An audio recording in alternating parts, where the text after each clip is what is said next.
명상 또는 정신문화바하반나 부처님께서 말씀하셨다. 비구여, 두 가지 병이 있습니다. 육체적인 병과 정신적인 병입니다. 육체적인 병으로부터 자유를 누리는 사람들은 1년이나 2년, 심지어는 100년이나 그 이상도 있습니다. 그러나 비구는 정신적인 번뇌로부터 자유로운 사람들을 제외하고는 단 한순간이라도 정신적인 병으로부터 자유를 누리는 사람은 없습니다. 붓다의 가르침, 특히 그의 명상 방법은 정신적으로 건강하고 평행을 이루고 평온한 상태를 만들어내는 것을 목표로 합니다. 불행하게도 붓다의 가르침 중 다른 어떤 부분도 불교도나 비불교도들에 의해서도 명상으로 그렇게 오해되는 경우가 거의 없다는 것은 유감스러운 일입니다. 명상이라는 말이 언급되는 순간 일상생활에서 벗어나는 일, 어떤 동굴이나 수도, 원의 감방에 있는 조각상과 같은 특정한 자세를 사회와 단절한 채 어떤 외딴 곳에 있는 어떤 신비로운 생각이나 무아지경에 대해 생각하거나 몰두하는 일 등을 생각하게 됩니다. 이 주제에 대한 진정한 붓다의 가르침은 너무나 잘못되었거나 거의 이해되지 않아서 나중에는 명상의 방식이 거의 기술적인 것과 같은 일종의 의식이나 의식으로 변질되었습니다. 대부분의 사람들은 다른 사람들은 가지고 있지 않은 제3의 눈과 같은 영적인 또는 신비한 힘을 얻기 위해 명상이나 요가에 관심이 있습니다. 인도의 한 수녀는 아직 완벽한 시력의 힘을 소유하고 있을 때 귀를 통해 볼 수 있는 힘을 개발하려고 노력했습니다. 이런 종류의 생각은 영적 변태에 불과합니다. 그것은 항상 권력에 대한 목마름이라는 욕망의 문제입니다. 참선이라는 말은 문화 또는 발전을 뜻하는 본래의 파하바네를 매우 빈약하게 대체한 말로, 즉 용어의 완전한 의미에서의 정신 문화입니다. 정욕, 증오, 악의지, 나태, 걱정과 불안, 회의적인 의심, 집중력, 자각, 지성, 의지, 에너지, 분석 교수진, 자신감, 기쁨, 평온 등의 불순물과 방해물의 마음을 정화하고 마침내 사물의 본질을 있는 그대로 보는 최고의 지혜를 성취하고 궁극의 진리, 열반을 시현하는 것을 목표로 합니다. 명상에는 크게 두 가지가 있습니다. 하나는 본문에 규정된 다양한 방법에 의해 일요불급의 정신 집중이 발달하여 무우의 영역 또는 무우지각 또는 무우지각의 영역과 같은 최고 신비주의 상태에 이르게 되는 것입니다. 붓다가 말하는 이 모든 신비주의 상태는 마음에 의해 창조되고 마음에 의해 소멸되고 조건화됩니다. 이들은 실제 진리, 열반과 아무런 관련이 없습니다. 이와 같은 명상 형태는 붓다 이전에 존재했기 때문에 순수하게 불교적인 것은 아니지만 불교 명상의 영역에서 배제되는 것은 아닙니다. 그러나 열반의 시현을 위해 반드시 필요한 것은 아닙니다. 붓다 자신은 깨달음 이전에 이 요괴들을 여러 스승 아래서 공부하여 최고 신비주의 상태에 도달했지만 이들에 만족하지 못했는데 이들은 완전한 해방을 주지 못했기 때문에 궁극적인 실제에 대한 통찰을 주지 못했기 때문입니다. 그는 이 신비주의 상태들을 이 존재 속에서 행복하게 사는 것, 즉 평화롭게 사는 것 정도로 여겼을 뿐입니다. 그래서 그는 비파사나라고 하는 또 다른 형태의 명상을 발견했는데 이는 사물의 본질에 대한 인사이트를 통해서 마음의 완전한 해방을 이끌어내고 궁극적 진리인 열반을 시현하는 데 이르게 됩니다. 이것은 본질적으로 불교의 정신문화인 불교의 명상입니다. 이것은 마음 챙김, 자각, 경계, 관찰에 기반을 둔 분석적 방법입니다. 이렇게 방대한 주제를 몇 장으로 정의할 수는 없습니다. 그런데 여기서는 참된 불교의 명상, 즉 정신문화나 정신발달에 대한 아주 간략하고 대략적인 개념을 실천적으로 제시하고자 합니다. 붓다가 말하는 정신발달에 관한 가장 중요한 담로 명상은 사티파타나수타, 마음 챙김의 설정 디가니카야의 22번, 마지마니카야의 10번이라고 불립니다.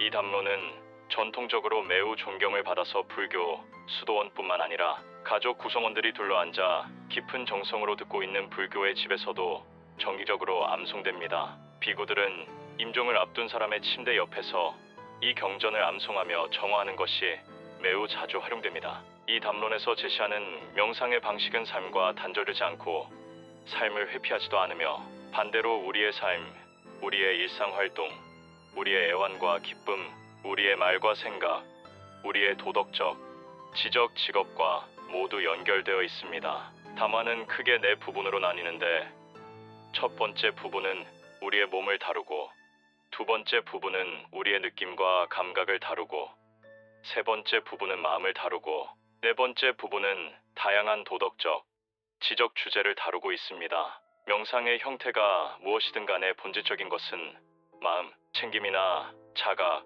주의나 관찰이라는 점을 분명히 명심해야 합니다. 몸과 연결되는 매개에 가장 잘 알려져 있고 대중적이며 실천적인 예 중에 하나가 안과 밖의 호흡에 대한 마음 챙김 또는 자각입니다. 오직 이 명상을 위한 특정하고 확실한 자세가 본문에 규정되어 있습니다. 이 경전에 나와 있는 다른 형태의 명상은 당신이 원하는 대로 앉고, 서고, 걷고, 누울 수 있습니다. 그러나 안과 밖의 호흡에 대한 마음 챙김을 기르기 위해서는 본문에 따르면 다리를 짚고 앉는 것은 모든 나라 사람들, 특히 서양인들에게 현실적이고 쉬운 일이 아닙니다. 그러므로 다리를 놓고 앉는 것이 어려운 사람들은 몸을 세우고 마음 챙김에 주의하면서 의자에 앉을 수 있습니다. 이 운동을 위해서는 중재자가 무릎 위에 편안하게 두 손을 지그시 올려놓고 힘을 뺀 상태에서 똑바로 앉아야 합니다. 따라서 앉으면 당신은 편안할 수 있으므로 당신은 눈을 감을 수도 있고 나의 시선을 코끝을 볼 수도 있습니다. 당신은 밤낮으로 숨을 들이마시고 내쉬지만 결코 의식하지 않고 단 1초도 그것에 당신의 마음을 집중시키지 않습니다. 이제 당신은 이것만 할 것입니다. 어떤 노력이나 부담 없이 평소처럼 숨을 들이마시고 내쉬세요. 이제 당신의 마음을 당신의 숨을 들이마시고 내쉬는 것에 집중하도록 하세요. 때때로 그렇지 않은 경우도 있지만 당신의 마음은 당신의 숨을 의식하고 경계하도록 하세요. 이것은 전혀 문제되지 않습니다. 평소와 같이 자연스럽게 숨을 쉬세요. 유일한 것은 당신이 심호흡을 할 때 당신은 그것들이 심호흡이라는 것 등을 알아야 한다는 것입니다. 즉, 당신의 마음은 당신의 호흡에 완전히 집중되어 있어야 하고 당신은 그것의 움직임과 변화를 인식합니다. 다른 모든 것들, 당신의 주변, 환경, 눈을 들지 말고 아무것도 바라보지 마세요. 5분 또는 10분 동안 이것을 하도록 노력하세요. 처음에 여러분은 호흡에 집중하기 위해 마음을 모으는 것이 매우 어렵다는 것을 알게 될 것입니다. 여러분은 어떻게 여러분의 마음이 달아나는가에 대해 놀랄 것입니다. 그것은 머물지 않습니다. 여러분은 다양한 것들을 생각하기 시작합니다. 여러분은 밖의 소리를 듣습니다. 여러분의 마음은 방해를 받고 산만합니다. 여러분은 실망하고 실망할지도 모릅니다. 그러나 만약 여러분이 매일 아침과 저녁 2번, 한 번에 약 5분 또는 10분 동안 이 운동을 계속한다면 여러분은 서서히 그리고 점차 여러분의 마음을 호흡에 집중하기 시작할 것입니다. 일정 시간이 지나면 여러분의 마음이 호흡에 완전히 집중될 때, 여러분은 근처에 소리조차 들리지 않을 때, 여러분을 위해 외부 세계가 존재하지 않을 때 바로 그 순간을 경험할 것입니다. 이 작은 순간은 기쁨, 행복과 평온으로 가득 찬 여러분에게 너무나 엄청난 경험이기 때문에 여러분은 그것을 계속하고 싶을 것입니다. 그러나 여전히 그럴 수 없습니다. 만약 여러분이 이것을 규칙적으로 계속한다면 여러분은 그 경험을 더 길고 긴 시간 동안 반복할 수 있습니다. 그것은 여러분이 호흡에 대한 마음 챙김에 완전히 빠져드는 순간입니다. 여러분이 스스로를 의식하는 한 여러분은 결코 어떤 것에도 집중할 수 없습니다. 가장 간단하고 쉬운 수행 중의 하나인 이 호흡의 마음 챙김 운동은 매우 높은 신비적 성취로 이끄는 집중력을 기르기 위한 것입니다. 또한 집중력은 열반을 시연하는 것을 포함하여 사물의 본질에 대한 깊은 이해, 침투, 통찰을 위해 필수적입니다.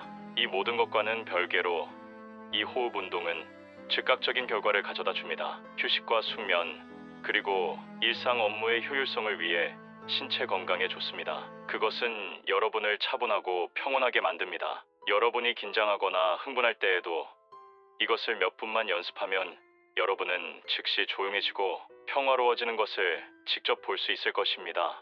여러분은 푹 쉬고 난 후에 잠에서 깬 것 같은 느낌을 받습니다. 또 하나의 매우 중요하고 실용적이며 유용한 명상 정신 발달의 형태는 개인적이든 공적이든 전문적이든 일상적인 일과 중에 육체적이든 언어적이든 무엇이든 의식하고 염두에 두는 것입니다. 걷든 서든 자리에 눕든 자든 팔다리를 펴든 구부리든 주위를 둘러보든 옷을 입든 침묵을 지키든 말을 하든 숨을 마시든 침묵을 지키든 먹든 물을 마시든 자연의 부름을 받든 그 순간에 수행하는 행위를 충분히 의식하고 염두에 두어야 합니다. 즉, 현재의 행위로 살아야 한다는 것입니다. 그렇다고 해서 과거나 미래를 전혀 생각해서는 안 된다는 것이 아닙니다. 현재의 행위, 지금 하는 명상에 집중해야 합니다. 언제, 어디에 서든 그것들을 관련 지어 생각해야 합니다. 사람들은 일반적으로 현재 자신의 행동 속에서 살지 않습니다. 그들은 과거나 미래에 살고 있습니다. 그들은 지금 여기서 무언가를 하고 있는 것처럼 보이지만 상상의 문제와 걱정 속에서 대개 과거의 기억 속이나 미래에 대한 욕망과 추측 속에서 그들의 생각 속 다른 어딘가에 살고 있습니다. 그러므로 그들은 지금 자신이 하는 일을 그 순간에 살고 있지도 않고 즐기지도 않습니다. 그래서 그들은 그 순간에 하는 일을 그 순간에 살고 있지도 않고 즐기지도 않습니다. 그래서 그들은 현재에 만족하지 못하고 눈앞에 있는 일에 만족하지 못하고 자연스럽게 자신이 하고 있는 것처럼 보이는 일에 완전히 자신을 바칠 수 없습니다. 가끔 여러분은 식당에서 한 남자가 음식을 먹으면서 책을 읽는 것을 볼 수 있는데 이것은 매우 흔한 광경입니다. 그는 여러분에게 먹을 시간조차 없이 매우 바쁜 사람이라는 인상을 줍니다. 여러분은 그가 먹고 있는지 읽고 있는지 궁금할 것입니다. 누군가는 그가 두 가지 일을 모두 한다고 말할지도 모릅니다. 사실 그는 둘 다 하지 않고 둘 다 즐기지 않습니다. 그는 긴장되고 마음이 어지럽고 현재 그가 하는 일을 즐기지 않고 현재의 삶을 살지 않고 경솔하고 어리석게 삶에서 벗어나려고 합니다. 그러나 이것은 점심이나 저녁을 먹는 동안 친구와 이야기해서는 안 된다는 것을 의미하지 않습니다. 아무리 노력해도 삶에서 벗어날 수 없습니다. 마을이든 동굴이든 살아있는 한 그것을 직시하고 살아야 합니다. 현실의 삶은 죽어 사라진 과거의 기억도 아직 태어나지 않은 미래의 꿈도 아닌 현재입니다. 현재를 사는 사람은 현실의 삶을 살고 가장 행복합니다. 하루 한 끼만 먹고 소박하고 조용한 삶을 살던 제자들이 왜 이렇게 빛났는지 묻자 부처님은 과거를 뉘우치지도 않고 미래를 굽히지도 않는다. 그들은 현재에 살고 있으므로 빛이 난다. 미래를 굽어보고 과거를 뉘우치니 바보들은 태양의 푸른 갈대가 배듯 말라버린다. 마음 챙김, 즉 자각은 나는 이것을 하고 있다거나 나는 저것을 하고 있다고 생각하고 의식해야 한다는 뜻이 아닙니다. 단지 그 반대입니다. 당신이 나는 이것을 하고 있다고 생각하는 순간 당신은 자의식을 갖게 되고 그 다음 당신은 행동 속에서 살지 않지만 나는 그렇다는 생각 속에서 살게 되고 결과적으로 당신의 일 역시 부패하게 됩니다. 당신은 당신 자신을 완전히 잊고 당신이 하는 일에 빠져들게 됩니다. 화자가 자의식을 갖게 되고 나는 청중에게 연설을 하고 있다고 생각하는 순간 그의 연설은 방해를 받고 그의 사고 경영은 깨집니다. 그러나 그가 자신의 연설에서 그의 주제에서 그는 최상의 상태에 있을 때 그는 말을 잘하고 사물들을 명확하게 설명합니다. 모든 위대한 작업 예술적이고 시적이고 지적이고 영적이는 그들의 창조자들이 그들의 행동 속에서 완전히 상실되고 그들이 자신을 완전히 잊고 자의식으로부터 자유로워지는 그 순간들에 생산됩니다. 부처님이 가르쳐 주신 이 마음 챙김 혹은 우리의 활동에 대한 누명과 같은 자각은 현재 속에서 사는 것, 현재의 활동 속에서 사는 것입니다. 이것은 또한 주로 이 가르침을 바탕으로 하는 선의 방식입니다. 여기서 이러한 명상의 형태에서 여러분은 마음 챙김을 발달시키기 위해 어떤 특정한 행동을 할 필요는 없지만 여러분이 할 수 있는 모든 것을 염두에 두고 인식해야 합니다. 여러분은 여러분의 귀중한 시간의 1초를 이 특정한 명상에 할애할 필요는 없습니다. 여러분은 단지 일상생활에서 모든 활동에 대해 밤낮으로 마음 챙김과 자각을 기르기만 하면 됩니다. 위에서 살펴본 이 두 가지 형태의 명상은 우리의 몸과 연결되어 있습니다. 그렇다면 행복한 불행한 감각이든 비통한 감각이든 우리의 모든 감각이나 감정과 관련하여 명상, 정신 발달을 실천하는 방법이 있습니다. 이 상태에서 당신의 마음은 흐리고 흔들리고 분명하지 않고 우울합니다. 당신은 왜 그런 불행한 감정을 느끼는 지조차 명확하게 알지 못하는 경우도 있습니다. 우선 당신은 당신의 불행한 감정에 대해 불행하지 않는 법을 배워야 하며 당신의 걱정에 대해 걱정하지 말아야 합니다. 그러나 왜 어떤 감각이나 불행한 감정이 있는지 또는 걱정이나 슬픔이 있는지를 명확하게 보려고 노력하십시오. 그것이 어떻게 발생하고 원인이 어떻게 사라지는지 어떻게 그것이 중단되는지 조사하려고 노력하십시오. 과학자들이 어떤 대상을 관찰하듯이 주관적인 반응 없이 외부에서 관찰하는 것처럼 조사하려고 노력하십시오. 여기서도 당신은 그것을 주관적으로 나의 느낌이나 나의 감각으로 볼 것이 아니라 객관적으로 느낌이나 감각으로만 보아야 합니다. 당신은 나에 대한 잘못된 생각을 다시 잊어야 합니다. 당신이 그것의 본질, 그것이 어떻게 발생하고 사라지는지를 볼 때 당신의 마음은 그 감각을 향해 열정적으로 커지고 분리되고 자유로워집니다. 그것은 모든 감각이나 느낌에 대해서도 마찬가지입니다. 이제 우리의 마음과 관련하여 명상의 형태에 대해 논의해 보겠습니다. 여러분은 우리의 모든 마음이 열정적이거나 초연할 때, 증오, 악의, 질투에 의해 제압될 때, 또는 그것이 착각에 빠지거나 명백하고 올바른 이해를 가질 때 등 사랑과 연민으로 가득 차 있을 때 그 사실을 완전히 알고 있어야 합니다. 우리는 우리 자신의 마음을 바라보는 것을 매우 자주 두려워하거나 부끄러워한다는 것을 인정해야 합니다. 그래서 우리는 그것을 피하는 것을 선호합니다. 과감하고 성실해야 하며 거울로 자신의 얼굴을 보면서 자신의 마음을 보아야 합니다. 여기에는 옳고 그름을 비판하거나 판단하거나 옳고 그름을 분별하거나 선악을 분별하는 태도가 없습니다. 그것은 단순히 관찰하는 것입니다. 당신은 판사가 아니라 과학자입니다. 당신이 당신의 마음을 관찰하고 그것의 본질을 분명히 볼 때 당신은 그것의 감정, 느낌, 상태에 대해 냉혹하게 됩니다. 그러므로 당신은 고립되고 자유로워져서 당신은 있는 그대로의 사물을 볼 수 있습니다. 한 가지 예를 들어보겠습니다. 여러분이 정말 화가 나고 분노, 미의지, 증오에 의해 제압되었다고 합시다. 분노에 빠진 사람이 자신이 화가 났다는 것을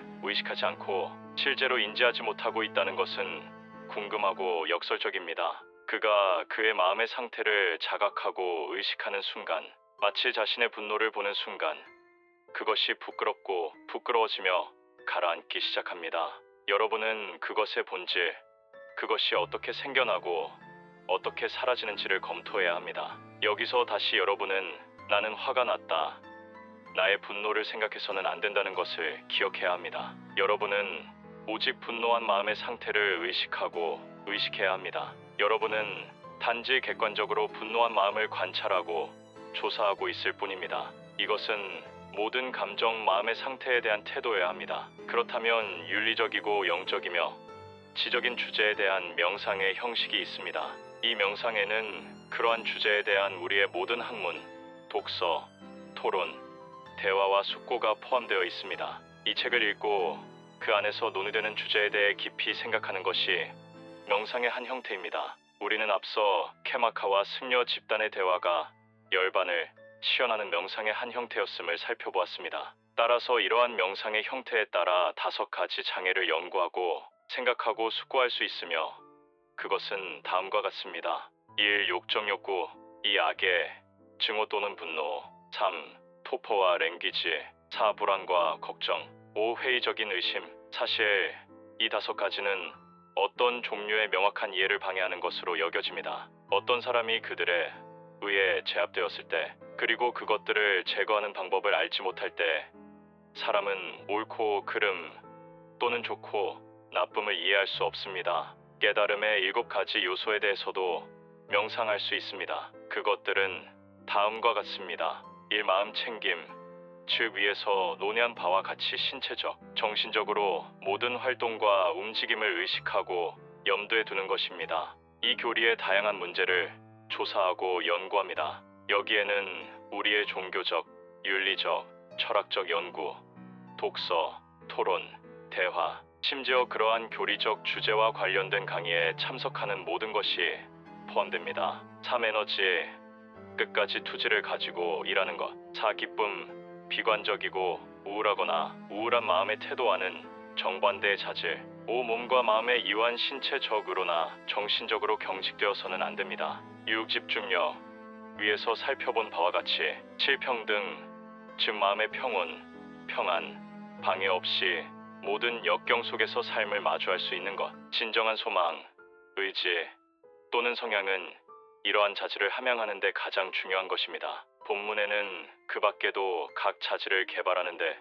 도움이 되는 물질적, 정신적 조건들이 많이 설명되어 있습니다. 또한 그러한 주제에 대해 명상할 수 있는 것은 앞서 살펴본 바와 같이 존재란 무엇인가, 혹은 나라고 불리는 것은 무엇인가 라는 물음을 탐구하는 오총사, 혹은 네 가지 숭고한 진리를 탐구하는 것입니다. 그 주제에 대한 연구와 탐구가 궁극적 진리의 시연으로 이어지는 이 네 번째 형태의 명상을 구성합니다. 우리가 여기서 논의한 것들 외에도 명상에는 전통적으로 40개의 다른 주제들이 많이 있는데 그 중에서도 특히 네 가지 숭고한 상태에 대해 언급해야 합니다. 1. 엄마가 외동 아이를 사랑하듯이 모든 생명체에게 무한하고 보편적인 사랑과 선의를 어떤 차별도 없이 확장하는 것. 이 고통과 공경에 처한 모든 생명체에 대한 연민.